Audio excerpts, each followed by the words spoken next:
The NFL postseason is in full effect. The games are getting harder. The stakes couldn't be higher, and who will advance? Well, that's anyone's guess, unless, of course, you're a professional gambler. Welcome to Two for Your Money. Glad you're here. And if you like the show, don't forget hit subscribe and follow us across all social media, YouTube, X, TikTok, and Instagram. Then you'll get notified each and every time a new show drops. Steve Budin here, legend in my own mind, owner and operator of the largest sports betting analysis company in the world.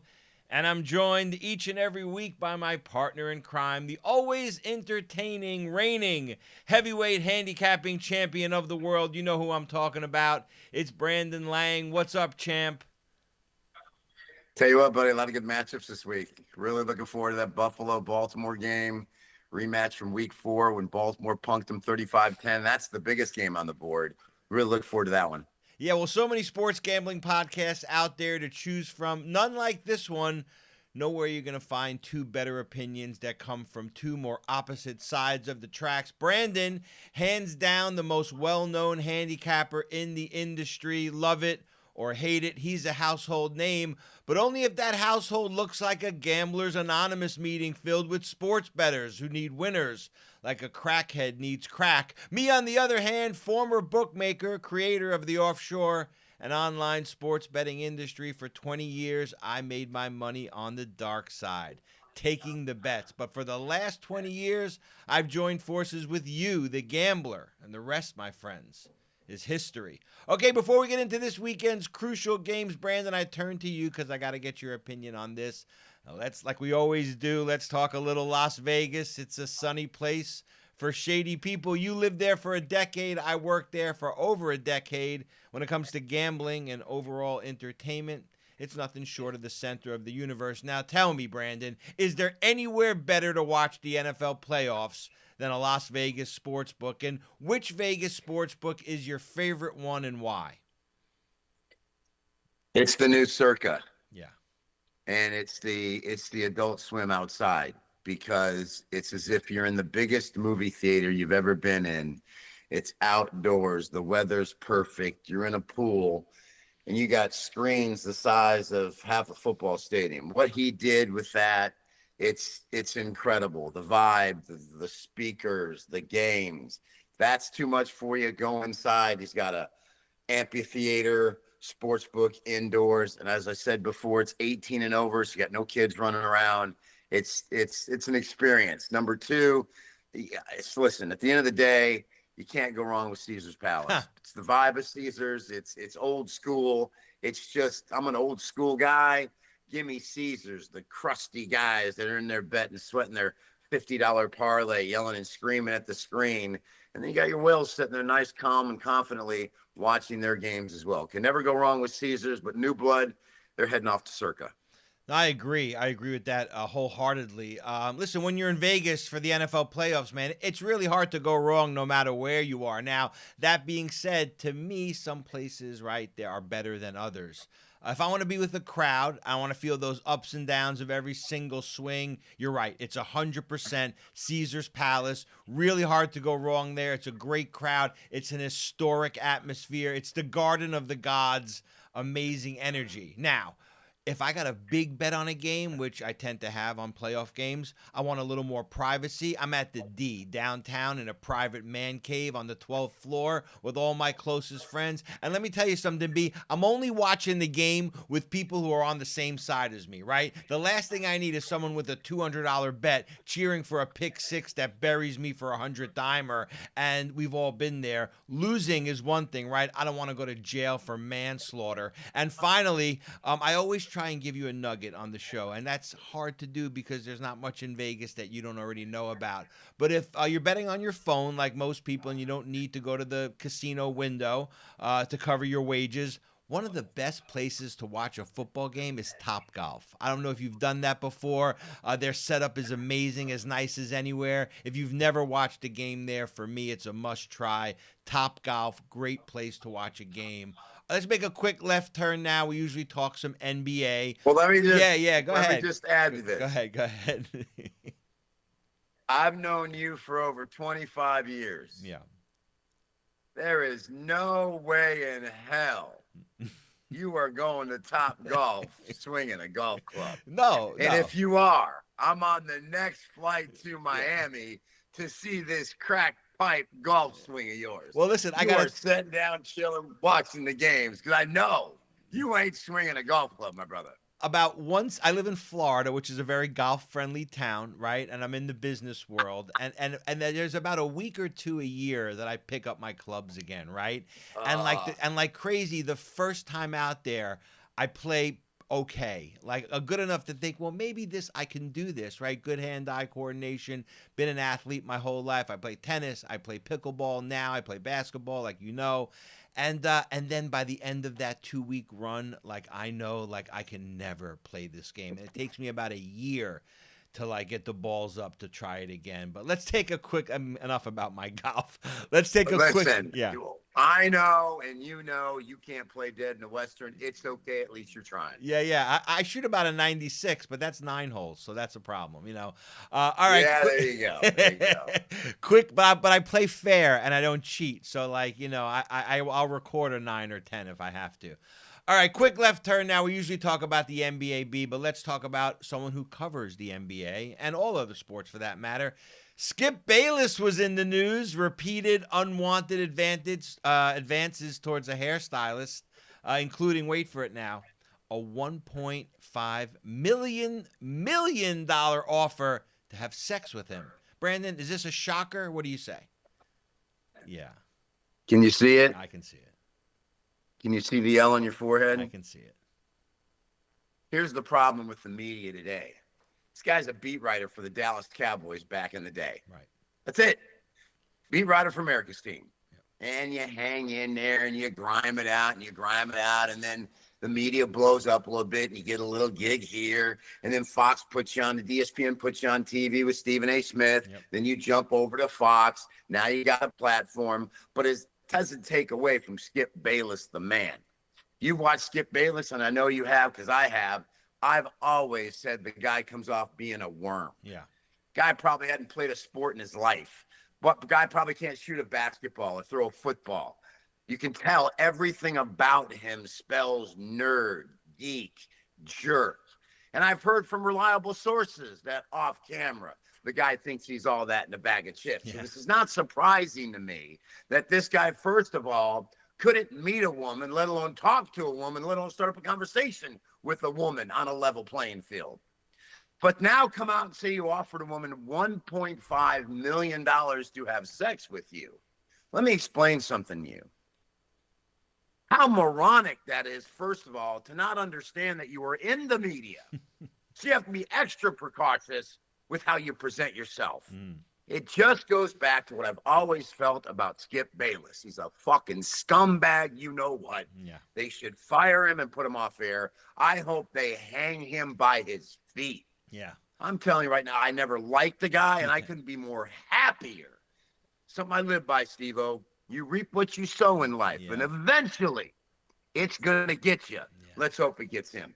Yeah, so I mean, the one thing we can't call him is Skip Payless, right? Because no one, I don't think in the history of the world has ever paid $1.5 million for sex. Oh my God. And if his mom is out there, like Mrs. Bayless, did you not hug Skip enough as a kid? Is his self-esteem so low that he thinks that the only way he can get sex is to pay somebody $1.5 million? And I would love to have been a fly on the wall when he got home after the story broke and his wife was standing there looking at him and like, honey, all I wanted was a Birkin bag. You were going to pay this girl $1.5 million? My God. Listen, Brandon, nothing is worth $1.5 million. Nothing, my friend. Certainly not some coochie. You come from the center of the universe of coochie buying in Las Vegas. $1,500, $2,000, that's a lot of money. $1.5 million? No, I'm sorry. That's just ridiculous. Anyway, let's move right along and shift gears from the indiscretions of a media dinosaur to last week in the NFL, where there may have been a few heartbreaking losses or thrilling victories, depending on which side of the coin you were on. B, what's the worst beat on the street from last week and why?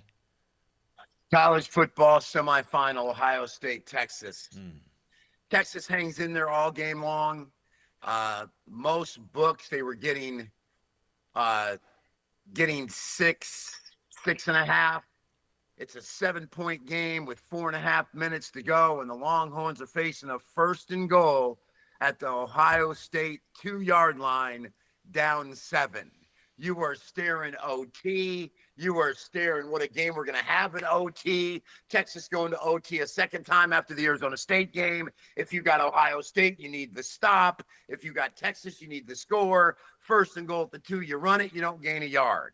What happens now? Steve Sarkisian panics, throws an outside pitch. Guy misses a block, 6-yard loss. You go from 1st and goal at the 2 to 3rd and goal at the 8.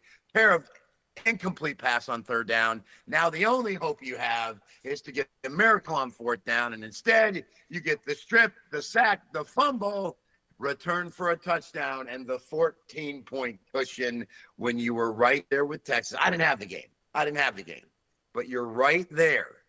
1st and goal at the 2, and can't punch it in. Can't win, can't lose, can't win. There's nothing worse than that. Jeez.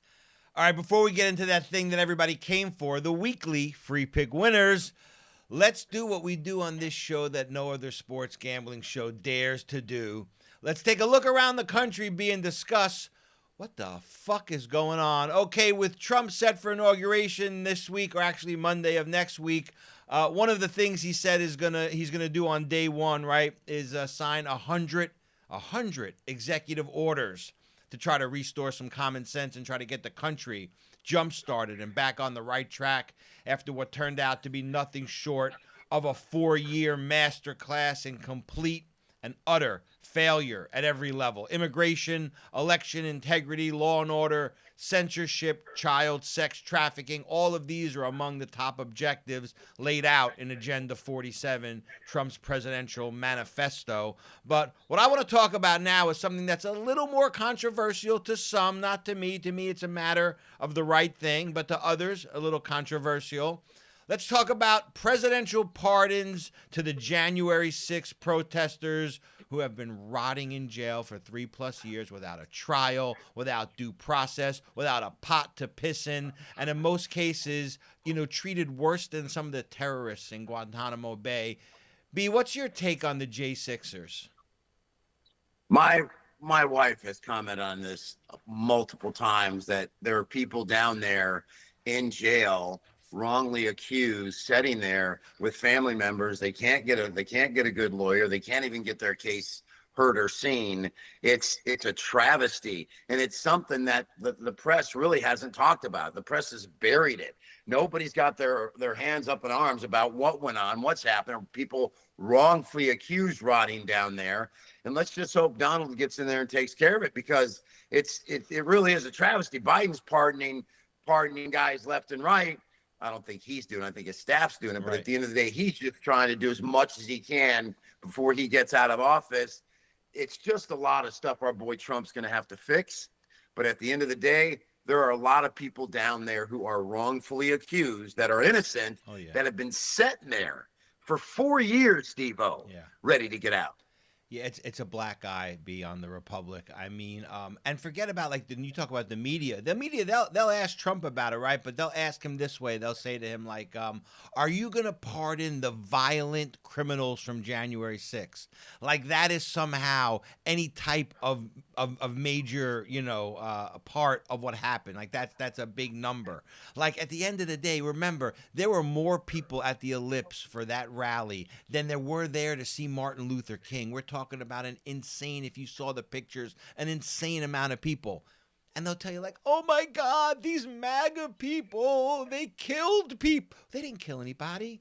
None of that happened. The only people that died were MAGA people that died. The only people that got brutalized and that got abused were people in the crowd, that were there to peacefully protest. Now, there may have been some bad actors, but a majority of the percentage of people, you have people that never stepped foot in the Capitol that were on the sidewalk across the street outside that had FBI guys come to their house and take them in. You have grandmas that were protesting that are of no consequence to anyone, that are certainly not overthrowing the government, right? That got harassed and that got visited. Yeah, you want to say something? Go ahead.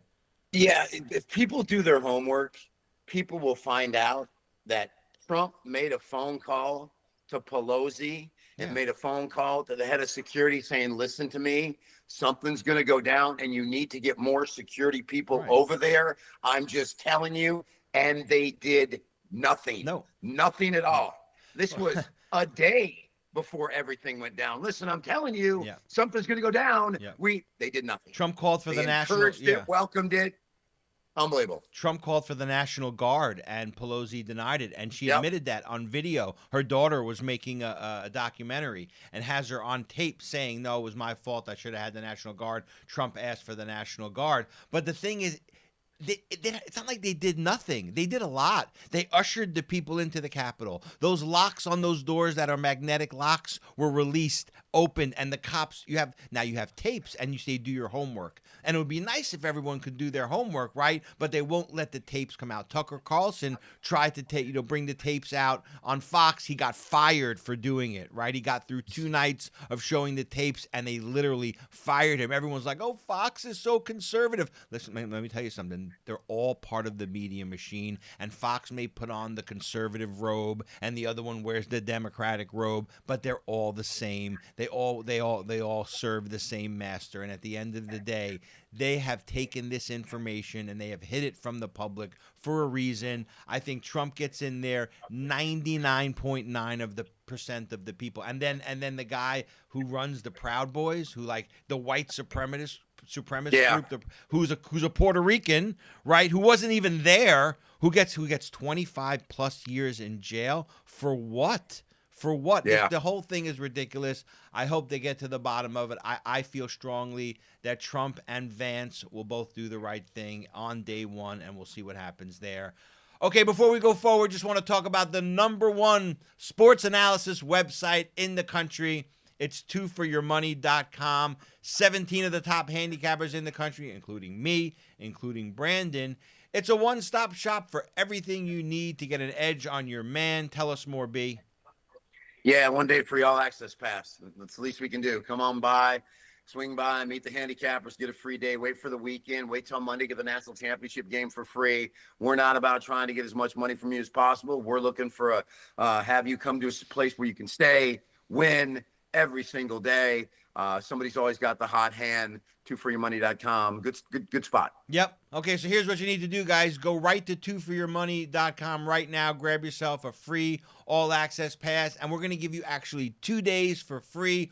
All the picks, every handicapper on the site, exactly what a paying customer gets. If you were to buy a one-day all-access pass, it's usually around $99 or $100, making this a $200 value, absolutely free. Ask yourself these 2 questions. 1, if our premium picks weren't great, why would we let you try them before you buy them? And the second question is, what do you have to lose? It's free. The all-access pass only at 2foryourmoney.com. Okay, guys, it is now that time, the time you've all been waiting for.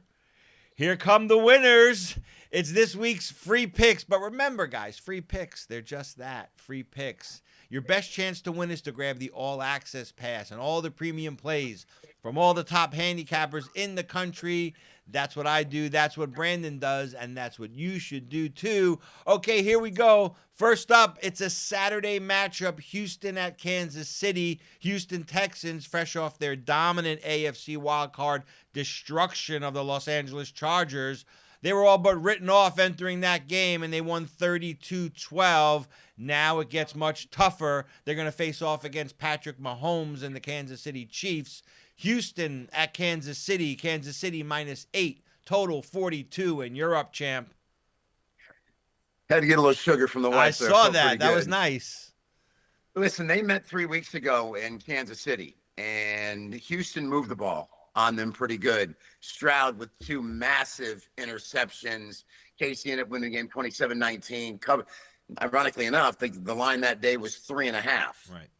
Now here comes Houston a little healthier. playing better, and we're getting the value of 8.5. Smells fishy to me. Right. Smells really fishy to me. Why? Because KC got a week off, and you think they're getting healthier. Their offensive line is still very suspect. This is a D line of the Texans that flat out got after it last week against Justin Herbert, forcing 4 interceptions. Harbaugh said it was the biggest end rush they've faced all year long. I can't see KC blowing them out. I just don't. I think Houston can hang here within the number. 5 points of value from that meeting 3 weeks ago. I'm going to take Houston plus the 8.5. All right, I agree with everything you just said, and let's dig even a little deeper. Historically, the Chiefs are 19, 28, and 2 against the spread as a favorite of more than 7 points with Patrick Mahomes as quarterback. I think that trend stands up. I think bettors need to grow some balls, take the points here with Houston. Next up, Magic Johnson's Washington Commanders are at the Detroit Lions, and after a magical win against Tampa Bay on the road, Washington will travel yet again to play in Motown Saturday night against the Lions team that finished the 24 regular season with a record of 15-2. This is not going to be easy for Washington. Washington at Detroit. Lions are 9.5, total 55. What say you, B. Lang? I will be shocked if the Lions don't put up 40 right in this game. So I'll call it 38. I'm saying they're getting 38. Right. That means what I need from this Washington team is 20, which I think they'll get. I think it's a high-scoring game. Listen, Minnesota and Detroit at the end of the year should have went over. Detroit got their 31. Problem was Minnesota had first and goal twice at the 3. Twice didn't score. Third time settled for a field goal. I'm going to keep riding Detroit over. Yeah, the week off was great. They got some players back defensively, but I just don't think Washington's going to be able to hang with them. I think Detroit's putting up 38. I think the Commanders can get to 20. I'm going to go over the 56.5. All right, so Washington beats Tampa last week, and that's what most gamblers are thinking about right now, right? Because gamblers have short-term memory. But don't forget what Mike Evans did to Marshall Lattimore.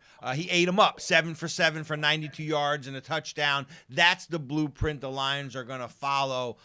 Look, bottom line, I think people need – now, look, the gambler is scared of a big line. It's historic. Oh, sure.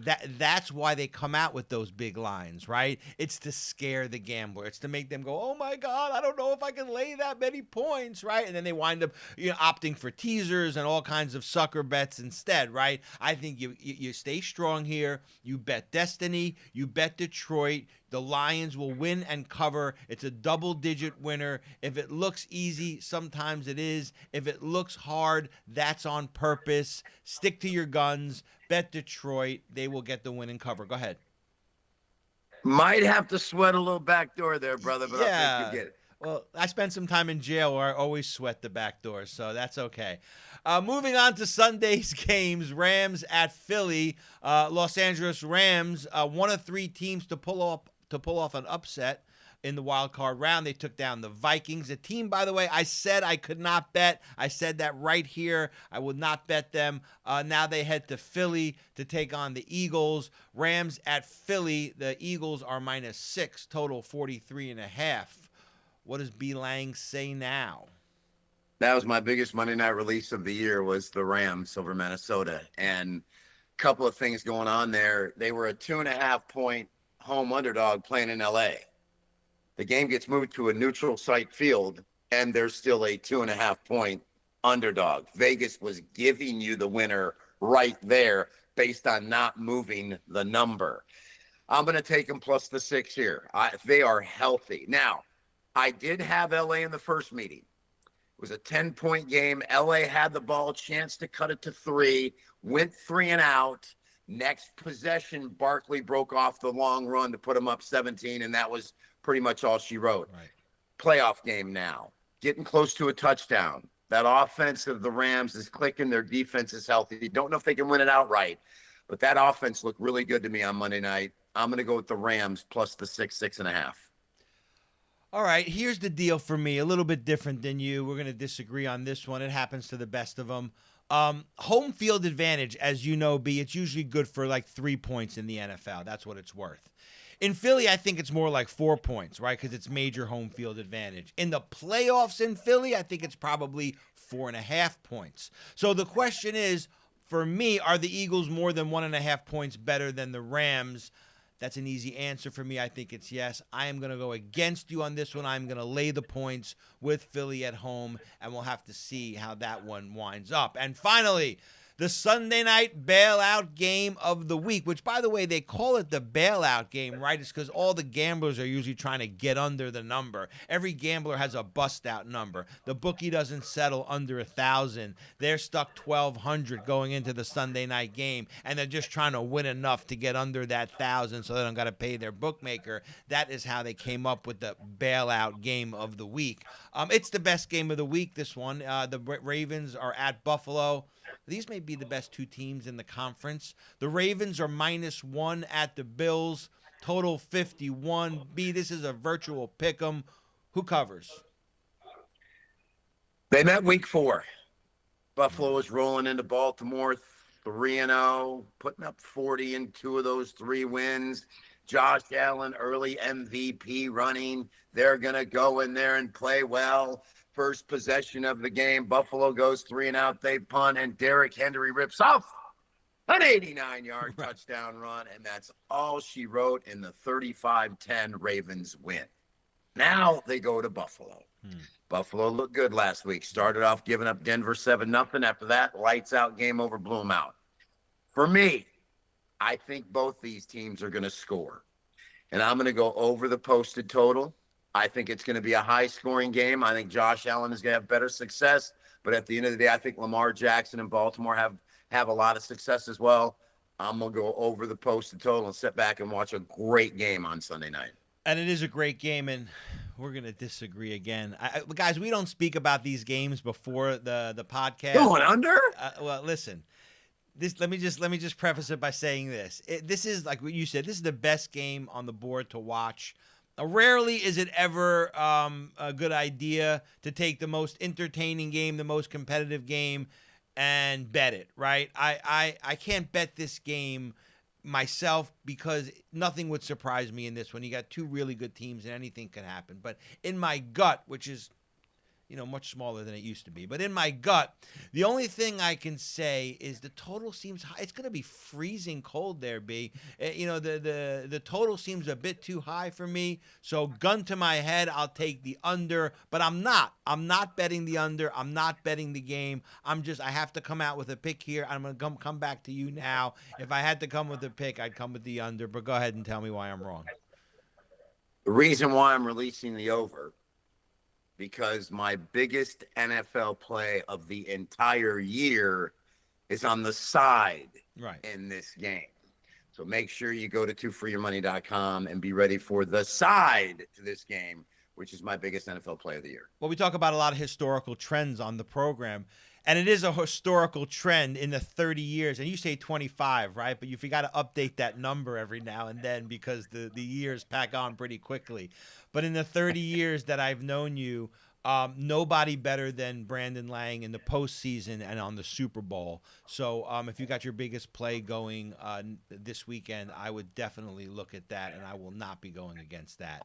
And that'll do it for this week. But before we go, Brandon, last but not least, you know what time it is. It's the joke of the week. We give you the winners. We give you the political talk. We give you the entertainment talk. But all the comments and everything I get always circle around the joke of the week. So here you go. You're up first. Hit me with your best joke of the week, B. Teacher, first day of school. There's these 4th graders. Back of the class, little Johnny can't stop rubbing his crotch. Yeah. And he can't stop rubbing it. And the teacher's like, walks back and says, Johnny, what's wrong? He goes, I got circumcised yesterday. It won't stop itching. I don't know what to do. She goes, go to the office and call your mother and see the principal. I can't have you doing that in class. Okay. So he goes down, calls his mother, comes back to class, goes in the back, sits down. 15 minutes in, teacher's like, there's 6 kids gathered around his desk. She walks back there. He's got his cock pulled out. He's just kind of rubbing it. The teacher's like, what are you doing? He goes, did you call your mother? He's like, yeah, she Told me if I could stick it out, she'd be here by noon. Oh, that's bad. All right. What is the definition of indefinitely? The definition of indefinitely. It's No when clue. it's when your balls are banging against a chick's ass. You're in. Definitely. Okay, we're done here. This episode is officially in the books. Don't forget to follow us, friend us, hit subscribe, and make sure you go to twoforyourmoney.com and grab a free 2-day all-access pass. We'll see you next week. For Brandon Lang, I am Steve Budin, and we are Two for Your Money.